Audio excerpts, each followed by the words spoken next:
I'm in the car and I'm travelling with Heather Wilkins, who prefers not to be called that, don't you, Heather? I don't mind. You don't mind? I I don't know if you know the significance of your name. Do you want to tell people the significance of your name, Heather? Significance? Yeah. You mean Why is your name? why they should know my name? Why they should know your name? Because in 1974 we did the first Fly on the Wall documentary, a 12-week series called The Family. Yeah, which I must add, this was an historic TV moment, wasn't it?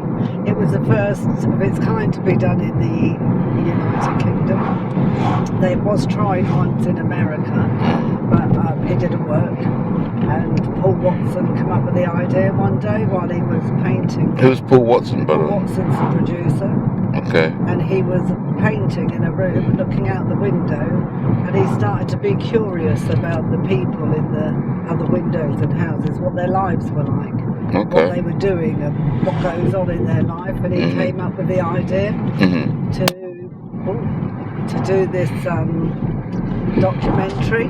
Yeah. So he started on his search for a family that he would find. So why was your family particularly picked for that? Right, so basically there was an ad in the paper about them looking for this family. And was it national, or was it just particularly Reading? National. I believe it might have been national. I think my mother might have seen it in the Evening Post. I can't actually confirm that. But my mum, she wrote, because of our family at the time and our situation, whereas my brother had got married with because his wife was pregnant before they got married, and they were living in our house, and my sister was living with a boyfriend who originally had their own flat, but for reasons out of their own control had to come back home and live in that flat. And then I had a mixed race boyfriend. So my mum thought it was all quite funny actually at the time, and my mum and my sister had discussed it unbeknown to us, and they sent onto the ad as a joke and didn't really think much more of it. Okay. And until they got a call to say that obviously they wanted to be interviewed. And for the reasons that I've just told you about is why Paul Watson decided to do the programme.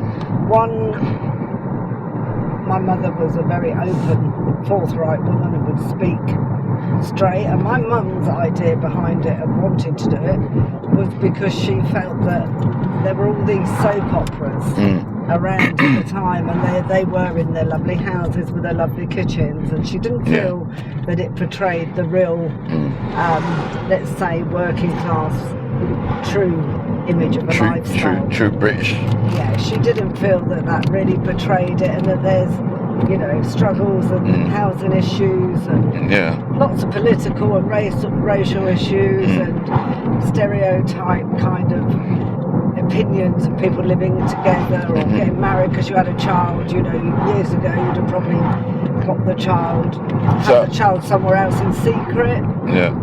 And so on. So she felt that the people that make up a very large percent of the population that have these struggles and strifes should be able to put their point of view across. And Paul Watson hit a jackpot when he got our family, because other families that they interviewed had a situation, whereas he had this household with it all. So he chose our family. Brilliant. So how do you think that affected you as a teenager in that program? Like, being a part of that, do you think that had any impact in how you are today, or? Of course, it must have had a major impact on who I am today. I mean, obviously, lots of stages of my life would have made an impact on who I am today. Taking it from that point, at that time, I didn't actually want to do it, no more than I wanted my brother to be living in our house with his wife and the baby, and no more I wanted my sister to come back home with her living boyfriend and me have to end up sharing a bedroom with my brother. So it's the normal teenage feelings, I was a teenager that had some issues. Some had stemmed from childhood, and some was something that I was going through at the time because I had a hairdressing career and it was all lined up. It's something I loved to do, and I was all excited and ready to leave school, and then the government decided to put up the school leaving age, and I had to stay on another year, which was a year of my career, which is all I wanted to do. So at that point in time, I was quite an angry teenager, and, you know, just started throwing all the toys out the pram. I was quite rebellious, and I didn't give a damn. You know, I was not pleased. Did you feel at the time that the television was more of an intrusion on your life? Another intrusion, yeah. It was not a more of, it was another. Yeah, so it was just adding to what you were already feeling as a teenager. And I, you know, no one had sort of got. My sister and my mum had come up with whatever idea, and obviously my dad must have had the discussion when it came to the point that they were going to come and interview us, and so they'd made these decisions, and it wasn't really my decision. And fair enough, it wasn't my choice. It wasn't my house. You know, I wasn't the head of my house, and so I'd go along with it and whatever. But you know, I had good times in it. I could use it to, you know, disgrace everybody, so to speak, and show my distaste for school and the systems and parenting. But do you think it told anything about you as a person, like Heather Wilkins? Yeah. Or do you think there's more you could tell about yourself there's now? Heaps more that I could tell about myself. I think the programme just showed a rebellious, naughty teen that was disrespectful. And so what would you like this documentary to be about, to say about you?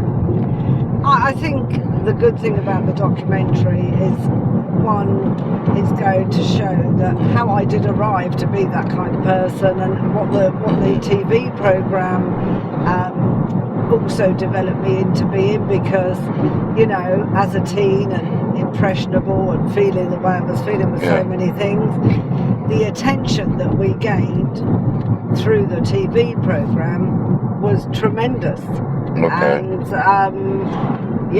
I think for a while it turned me into a real attention junkie, whichever way it came. You know, we took a lot of stick and a lot of flack from press and people's opinions.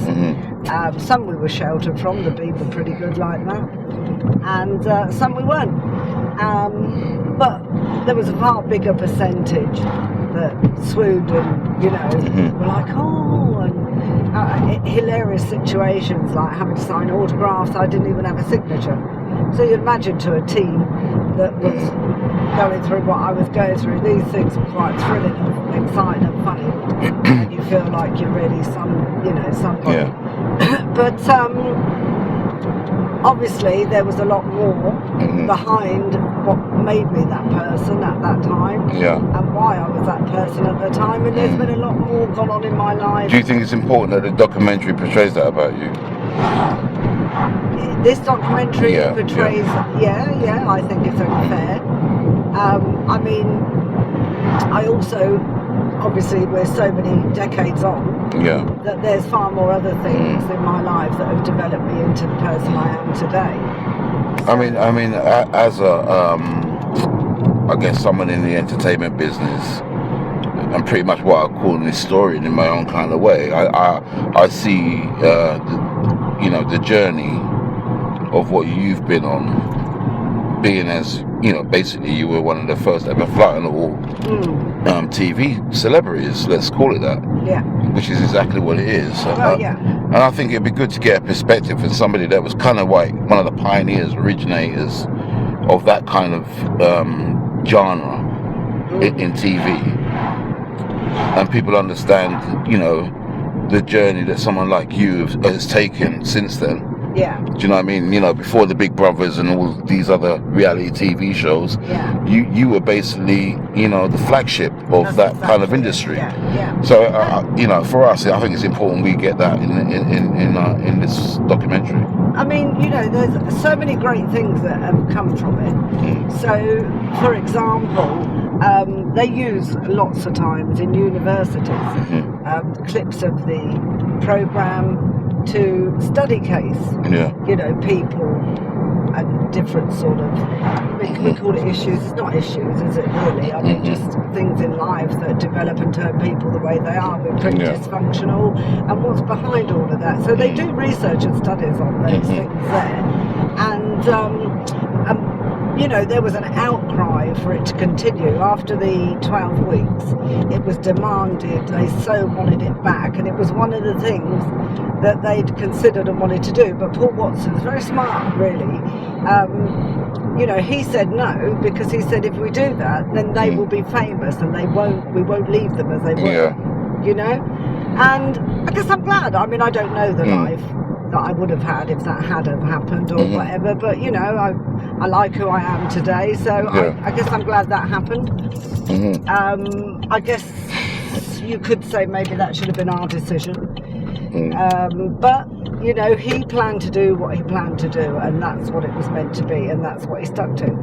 Okay. And so I respect that. Well, Eva, I hope you can appreciate this fly on the wall documentary that we're about to make about you. And you know, it's a different, you know, as well as that being one experience, we hope that this can be another one that, you know, you can add to your memory bank of some of the greatest things you've ever done. Yeah, I think it is.